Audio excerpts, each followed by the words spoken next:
quelques jours, des gens qu'on connaissait bien, comme Sharp, comme Honoré, comme Cabu, ont été assassinés dans les locaux de Charlie Hebdo. Alors, est-ce que on devait en parler bon, j'en ai déjà beaucoup parlé à la télé dans des chroniques.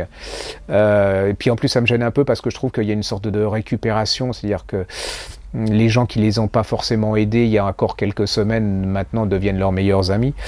C'est vrai qu'il y aura un avant et un après. C'est vrai que là, on change d'époque, je pense. Et puis que là, il va falloir qu'on ait beaucoup de courage pour que les gens n'aient pas peur. Et puis qu'il faut pas les oublier parce que c'est ce qu'ils représentaient. On n'était pas forcément d'accord avec eux. Hein. C'est-à-dire, je comprends qu'on ne puisse ne pas aimer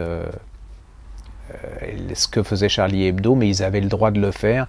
Et on est dans une société du 21e siècle, en Occident, laïque, où la liberté d'expression ne se partage pas, où la religion doit rester dans la sphère privée, où des gens sont morts, ou se sont battus pendant des années et des années pour que l'Église catholique, les églises protestantes n'interviennent plus dans la direction de nos vies, dans notre État. Donc, eh bien, il faut que ça continue, et puis que chacun a le droit de croire en ce qu'il croit, et que eh bien, chacun doit rester libre de penser ce qu'il veut.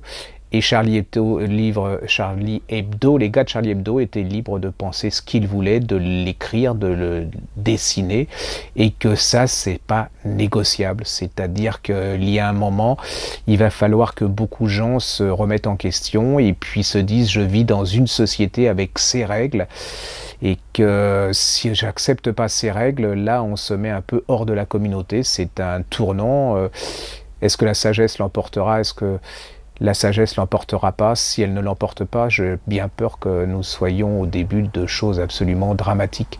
Voilà, et puis je dis merci à toute l'équipe de Charlie, qui vraiment été un symbole de gentillesse, parce qu'on le dit généralement des gens qui sont morts, mais nous on les a fréquentés souvent depuis le début du Salon du Livre de Poche. Ils ont toujours été là, quand on n'était pas célèbre, quand on était célèbre. C'était vraiment en plus, il y avait quelque chose de rare à notre époque, ils étaient modestes.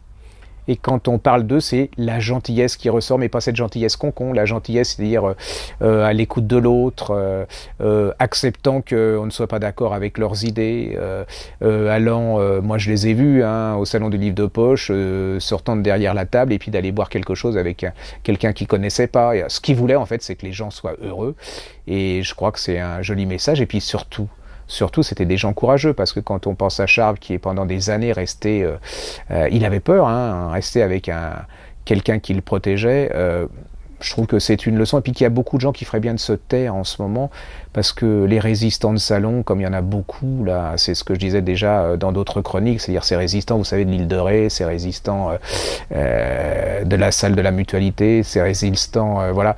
Il y a un moment, il faut un peu de pudeur, et puis la leçon, c'est, je sais pas si nous serons capables d'être aussi courageux que ces gens, voilà, qui ont vécu malgré la peur et qui n'ont pas baissé les bras et qui ont continué à dire ce qu'ils pensaient. Voilà. Merci.